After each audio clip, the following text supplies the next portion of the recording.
Hello, this is the Game Philosopher. I asked you one question, and this is very important. Do you have control? Are you an agent of free will?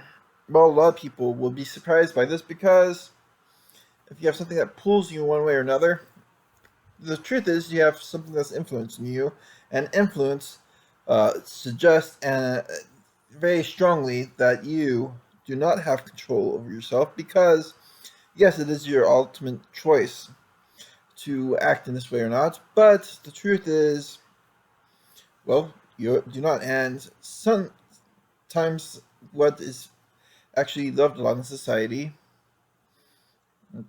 blinds us to the fact that we might have secret addictions that come about. And one of the most prominent addictions that people have, and this has been the case even back in the times of the Stoics. In fact, uh, Epictetus, in his discourses, dedicates most of his time to this to try to free people from it, and that is the addiction to lust creating or causing things. So, porn addiction, sex addiction, and so on and so on and so on. And the problem today is actually so bad that, according to the National Institute, or no, I mean the National Library of Medicine, National Institutes of Health, in the epidemiology section of the link I will put in the description, pornography consumption in the general population proves difficult to be adequately measured, especially since the rise of the internet. The AAA factors which have allowed for both privacy and ease of access. Wright study about the use of pornography in U.S. male population using general social survey, and Price's study, which expands on rights by distinguishing among age cohort and period effects, constitutes some of the few, if not the only ones, existing in the track of pornography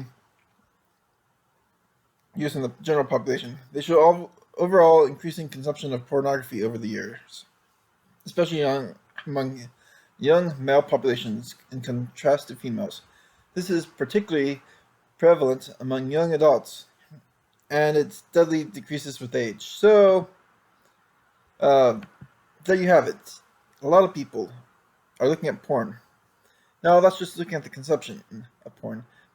So you could think, well, people can look at porn, but they are not necessarily addicted. Well, that's the thing.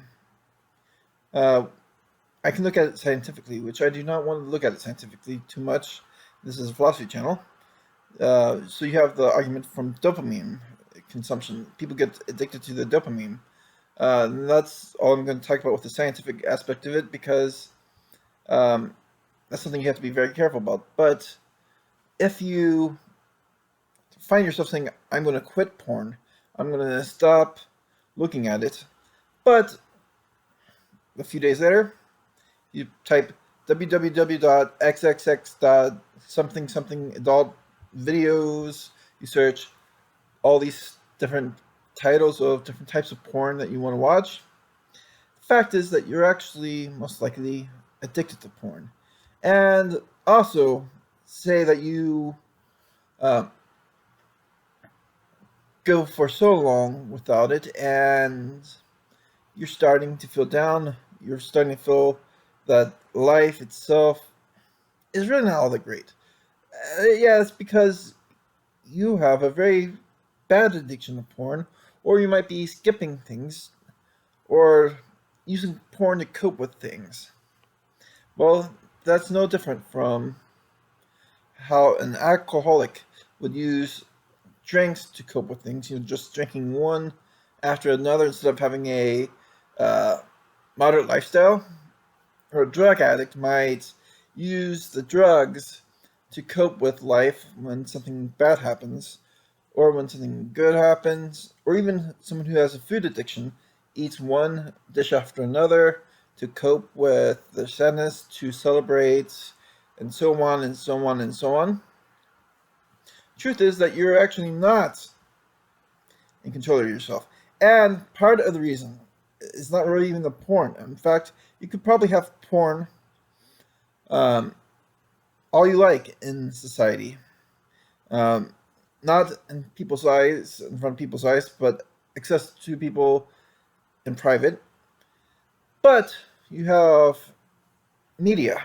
You have HBO posting very blatant sex scenes. You have Showtime making these elegant sex scenes. You have uh, music talking about how they want to how fun and good it is to live this hedonistic lifestyle and have sex, to drink a lot, to get high with no care for your morals, for your well-being, and they make it look all nice and all great.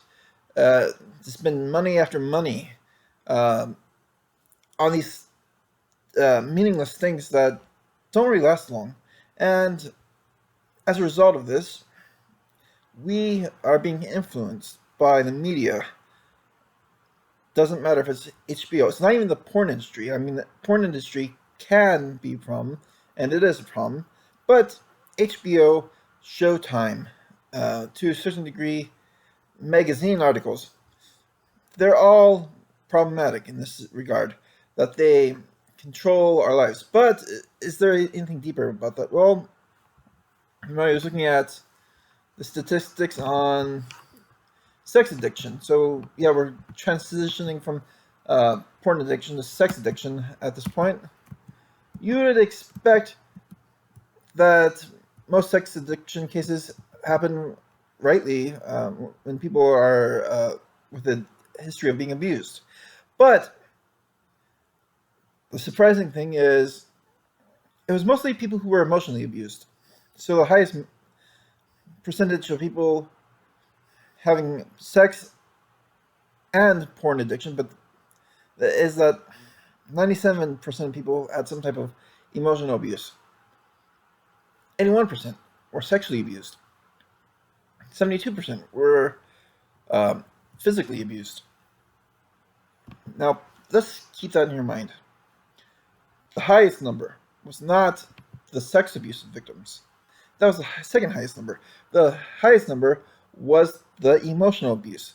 That means that even if you had a very tough childhood and you were bullied, even bullied a lot as a kid, either by your own family, by um, some kid at school, by some teacher, and you're told that your life was not meaningful, and you're told that you suck at everything, that you're stupid. You're told all these things. Most people would have some type of depression and anxiety, and what you do when you have that type of stuff is you find a way to cope with it because you don't want the depression or anxiety. And so as a result, some people, as they grow with all this trauma from all this abuse, emotional abuse, sexual abuse, physical abuse, they might turn towards pornography, turn towards sex, might even do some illegal sexual activities such as prostitution. And they're trying essentially to just feel better in life because, well, their life sucked in the first place. But say they weren't physically abused or sexually abused or even emotionally abused. Let's just say someone just lived a bad life and no one had hurt them. Well, you still see the same result because people, they're looking for ways to cope with their um, bad parts of life. Now, I can talk all I want about Stoicism, which I probably will, but we just have to wrap our heads around that.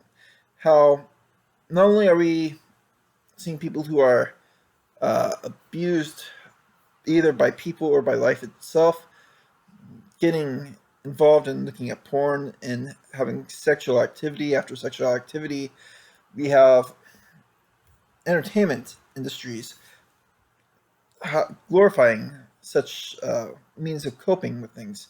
And so people get these addictions to these things that are not accessible to everyone. So what ultimately happens is people go to these really bad avenues which they do not need to go to. So what would be the solution? Well, that's a difficult one. For one, when we are dealing with depression, with anxiety, even with physical abuse, mental, like emotional abuse and all, well, with the physical abuse and sexual abuse, you would obviously have to tell the authorities because that's illegal. Now, with emotional abuse, which is kind of hard because uh, it's really hard to see where the line is drawn with that type of stuff, especially if you're experiencing it at some point in your life. The big thing is to have a way of having some type of mental or emotional strength. Part of that could be to study Stoic philosophy. Now, I myself, when I first started looking into philosophy, I was so much into Stoic philosophy. Marcus Aurelius was the first philosopher I read, followed by Seneca, and eventually I read Epictetus and Musonius Rufus and all those guys. So, what I learned from them was stuff like self-control, not caring so much about things that are outside my control. This had helped me to deal with my anxieties that I have in life, even to a degree of helping me out a little bit with depression when I was suffering from depression. And the one thing I realized about it, though, was the first way I applied it was not really a good way. Because I was doing so well at taming my anxiety, taming my depression, taming my anger. But what I had not realized was I was not giving myself room for happiness. Now, most people will laugh at me for that because even modern Stoics, I've talked with many of them, even about this particular subject.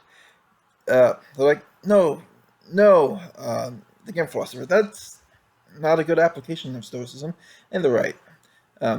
Because eudaimonia, the spring of wellness that's within you, from doing virtuous things, from living a life of contemplation, that is allowed within the Stoic doctrines. It's also allowed in the Neoplatonic doctrines, which I am more of a philosophical Neoplatonist now, but that's for a different video, and I've already based my previous video a lot on the Platonic view of love. But the thing is, what you're going to want to do is accept what's within your control as the realm of good or bad. Things outside your control, they're not necessarily good, they're not necessarily bad. Now, you might think they're good or bad based off of how you feel about it, but that does not necessarily make them good or bad, because you are formed to deal with these things. As a person, you have a rational and social nature as part of being a political animal that allows you to be clever. And yes, I mean you. I'm not talking about anyone else. I'm talking about the viewer. You are very clever just because you are a person. And don't let anyone take that away from you. And so you would have, even if you needed it, you could even have ways within your own soul to take from the goodness. You could think of your friends that you love. You could think of the enjoyment you've had in the past. You could do all these psychological tricks which strengthens you when someone is emotionally abusing you. You do not have to listen to them. Yes, that's easier said than done, because when it's actually happening, you're not necessarily thinking about that. And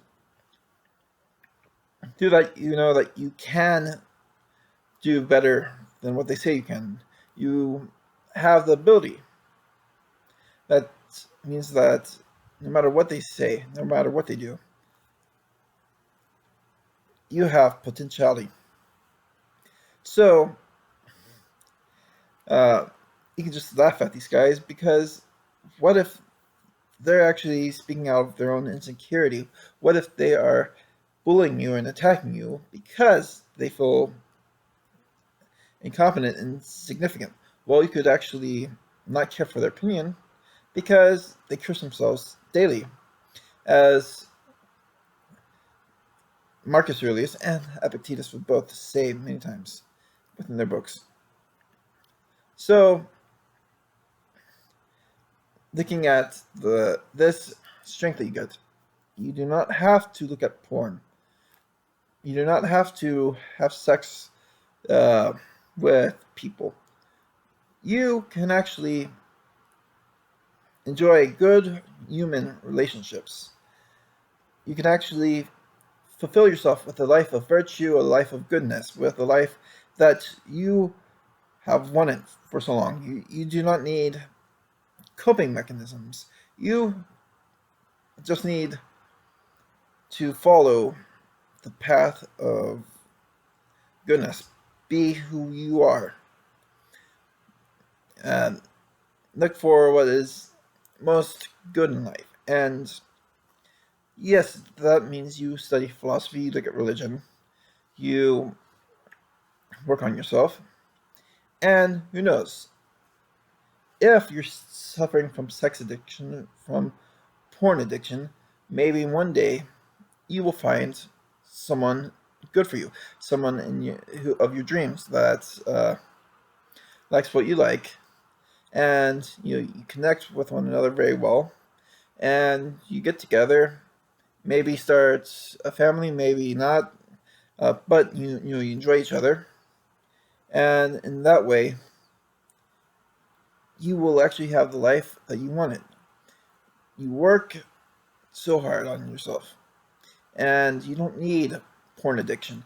You don't need sex addiction. You don't need to drink a lot when you're depressed. You don't need to do a lot of drugs when you're depressed. But when you have this moral freedom, you will thank me. You actually thank Marcus Aurelius too, and Epictetus, and Seneca, and Boetius. You will be free of the chains. There's like what binds you right now is these chains which have affected your soul and grabbed you and messed you over.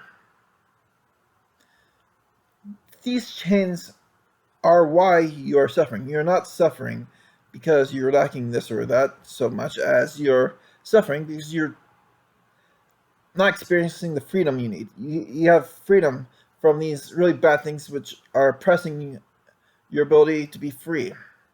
Therefore, what is there to lose except for your chain? Like, comment, subscribe, share this video if you have anyone you could think of who needs it, and enjoy your week.